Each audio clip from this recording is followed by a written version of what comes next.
Hi, I'm Cailey, a librarian here at Mentor Public Library.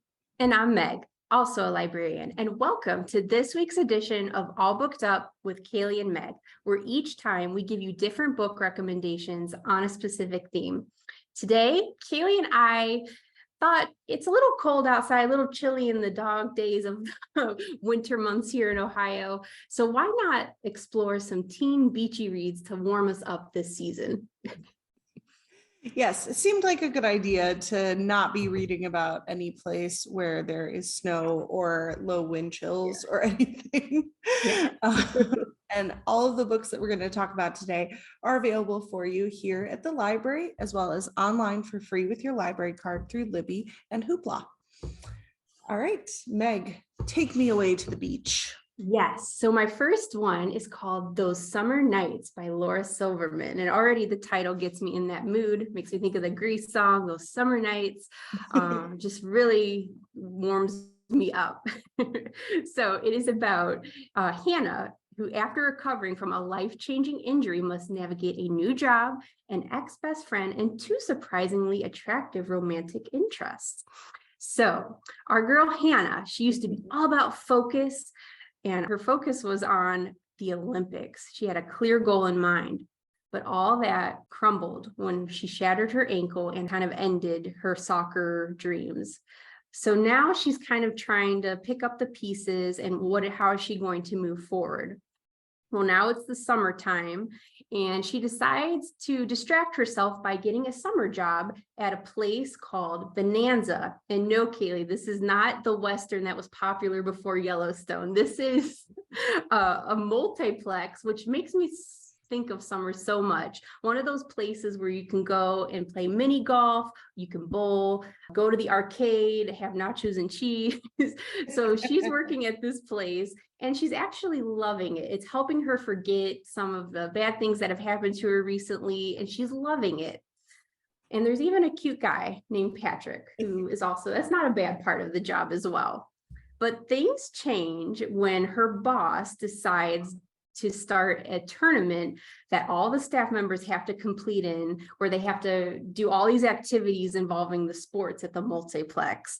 And this would be fine, except for the fact that in addition to cute Patrick, there's her ex-best friend Bree, who also works at Bonanza. She has a little bit of drama and history with her. And then there's her brother's best friend, who is kind of quiet and shy, but she's learning some new things about him. So it's making this tournament a little more awkward than she would like. So I love this because it's such a fun atmosphere, a setting for a story, a summer story. Like I said, the multiplex just reminds me of summers I spent in high school and stuff like that. So I love it. It's a fun one. I love a little love triangle, which there are kind of hints of in this as well. So check this one out if you want to warm up. I like that multiplex setting too, because it's like all these things that teens would sort of like go to do to hang out with their friends. So it's Great. That like natural environment where you're going to get a lot of drama and, you know, different things going on. So that's really fun. So my first one is called The Matchbreaker Summer by Annie Raines. And to me, nothing quite says summer like summer camp, even if I never went to one. And this book really brings the summer vibes to like warm you up on that cold day, because it takes place almost entirely at a summer camp. So 16-year-old Paisley attended Camp Seabrook for years. Her parents actually owned the camp, and she helped sort of behind the scenes running it, but also was a camper herself. And there's some of her happiest memories, all the different camp things that they would do as far as like the s'mores and swimming and just like the best days of her childhood.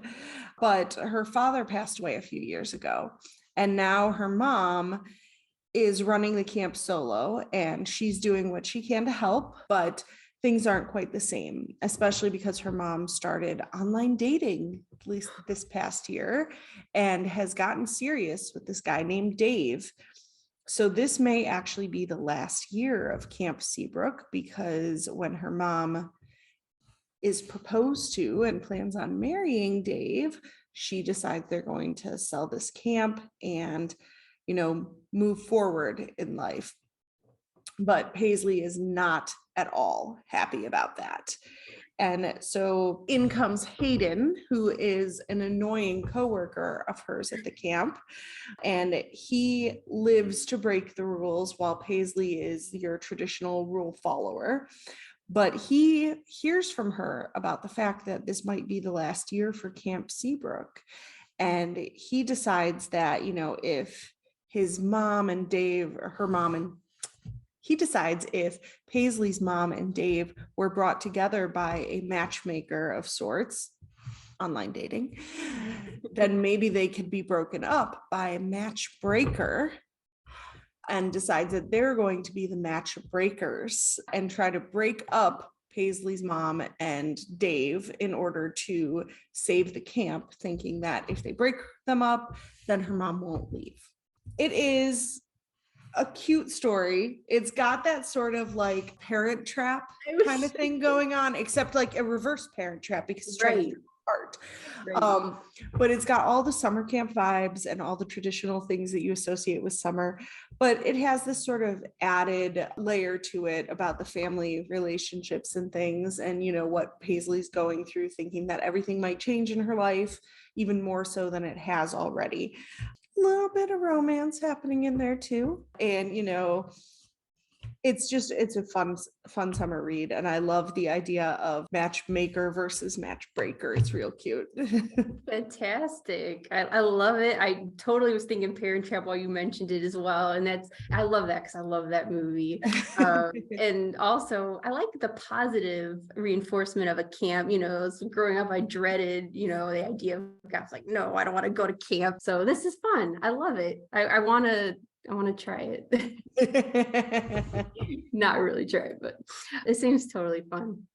So my next one is called One True Loves by Elise Bryant. And this is an irresistible romantic comedy set on a dreamy European cruise. Cailey, does this not sound like the best summer thing, like going all across Europe? Absolutely. Lucky teens. I know. So in this one, our character is Leno Bennett, and she's always been a force. She's a star artist and style icon at her high school, and she has always exuded confidence. And I'll say the cover does a good job of showing this as well. It like shows her on the cover, and she's got these pink polka dot pants and boots and pink shades. She looks really stylish and cool. So I love that. But now that she's graduated from high school, she's a little less sure of herself, actually. She's facing pressure from her parents to be as prepared for her future as possible. But the problem is, Lenore doesn't know how to prepare when she is not even sure what her own dreams are yet. So she's kind of at a crossroads. She's really not too sure what is next for her. So meantime, over the summer, her parents take her on a beautiful Mediterranean cruise. It's quite a nice graduation gift, I must say. Mm-hmm. And on this cruise, Lenore meets Alex Lee.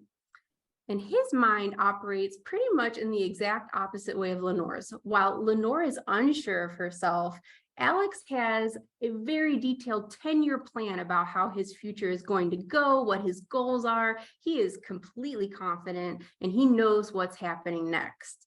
So not surprisingly, Alex really irritates Lenore. They do not get along very good. But they're stuck on this cruise together, right? And they keep running into each other, so they kind of can't avoid it.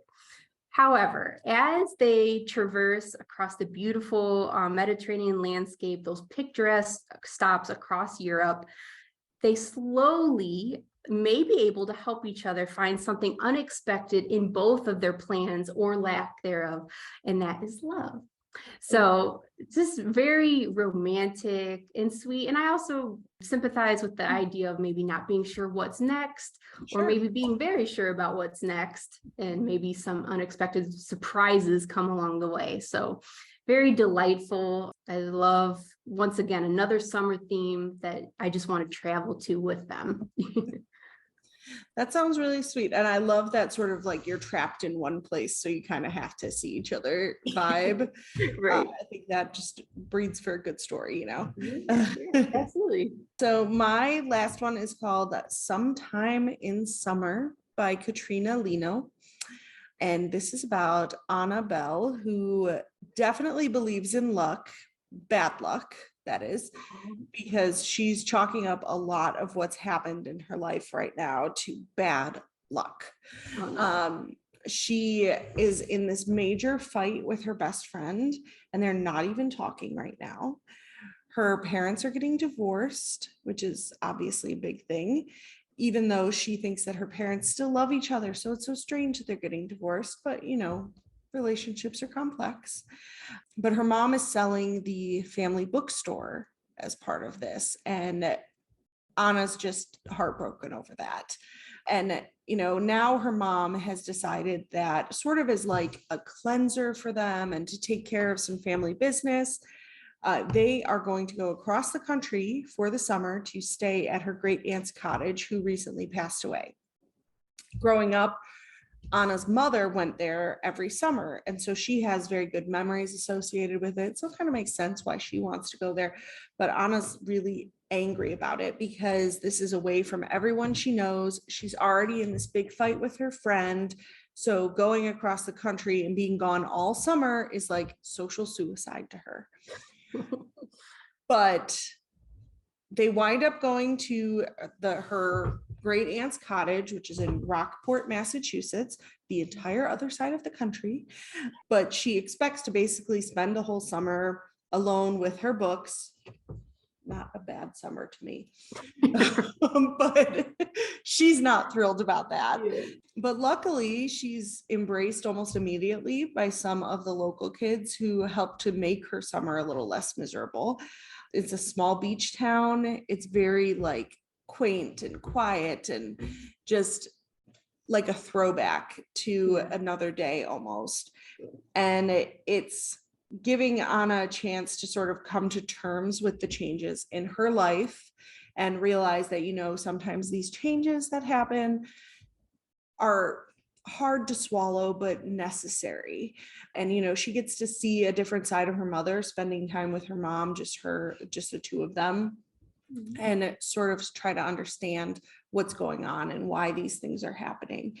And it's really like a great sort of coming of age kind of thing where you're at that cusp of like just out of childhood but not quite adulthood, and trying to understand that the things that happen are not always a direct reflection of you or a result of bad luck specifically. And it's just a really sweet one, set against a beach town, of course, so gives you all of those summer beachy vibes too.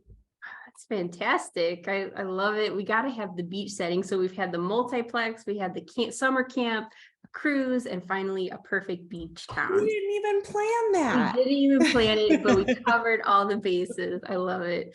Yeah, it's very lovely. Sounds like a lovely story too. And just reminds me how summer is a great time. A lot of these summer stories is a great time for change and self-discovery because you don't have school in the way, right? Yes. You can focus on other things, but fantastic. Sounds lovely. All right. Thank you guys so much for joining us for this week's edition of All Booked Up with Cailey and Meg. We hope you can find a way to stay warm and maybe travel even through a book to the beach this winter. Yes. Thank you for joining us. We'll see you next time. Happy reading.